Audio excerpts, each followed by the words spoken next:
While FrameMaker does some pretty incredible things, perhaps the things FrameMaker is most known for is its ability to manage long documents. Here I've got my FrameMaker 2017 reference book, FrameMaker Working with Content, open in Acrobat.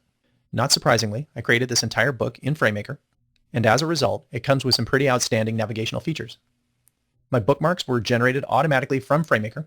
You can see that I can go to any single spot, perhaps Chapter 2, creating your document.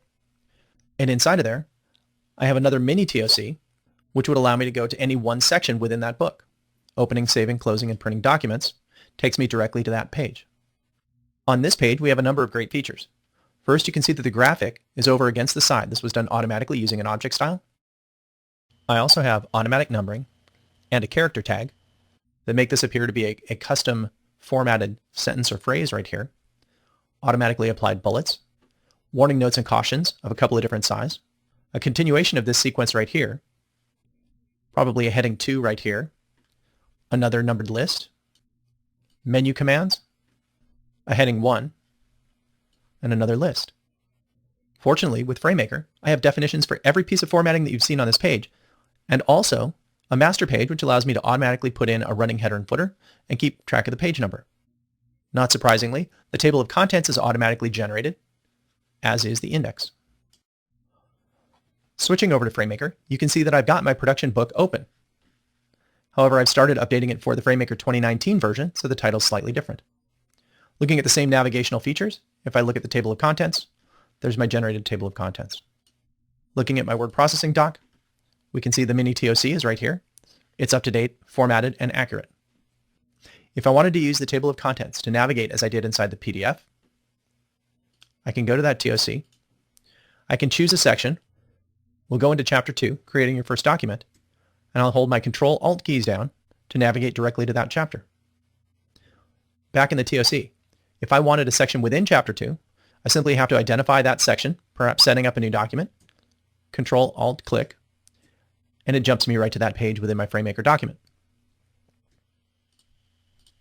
Navigating to page 13, which we looked at in the PDF, you can see that I have a series of tags that make it easy for me to format and keep track of information.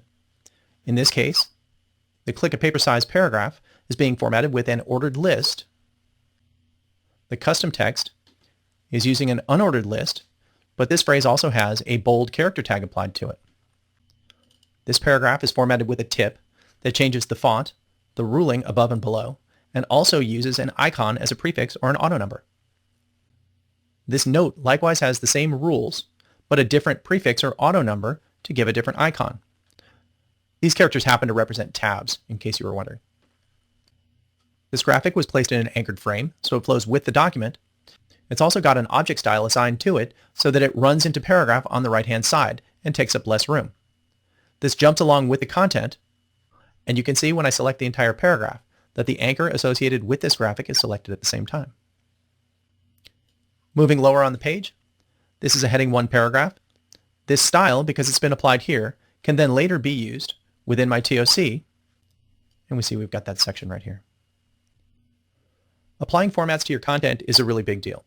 It allows you to manage your content rather than perform desktop publishing tasks to force things into a certain position or to have a certain look. Along with eliminating the desktop publishing, it's also eliminating the need to keep track of the TOC and the numbering that sits within the TOC. Indexes, tables of contents, figure titles, and table titles are other places where you don't want to have to remember or double check the accuracy of the information that sits in the document. Of course, styles are available in other applications as well, including Microsoft Word. Here you can see that I've got 4 paragraphs. All are currently using the normal style that you might be used to using.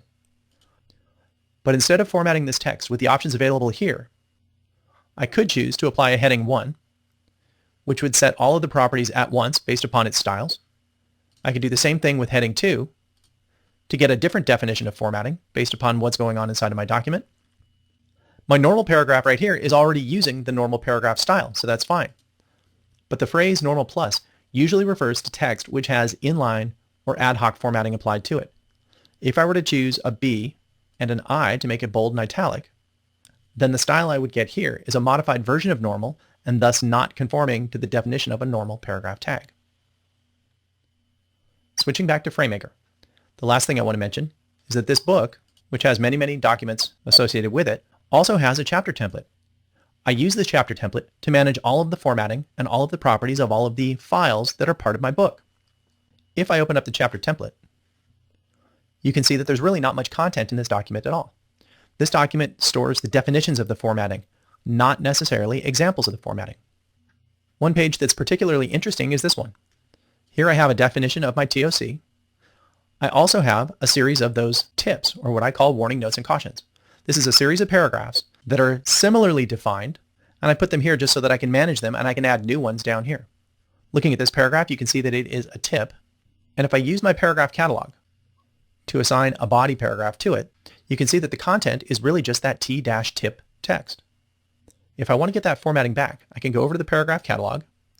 I can click on tip or video or umbrella, which I did to prove a point inside of one of my FrameMaker courses. Because these are defined within my chapter template, I can easily go across and bring all of these formats at one time across all the chapters in my book. The ability to manage this project from afar via the template file is what allows me to manage my FrameMaker reference book, a structured authoring workbook, and a structured EDD development workbook by myself without having to have a team of people double-checking formatting and content. I hope you enjoy the rest of the course, and best of luck implementing or improving a FrameMaker template-based workflow within your organization.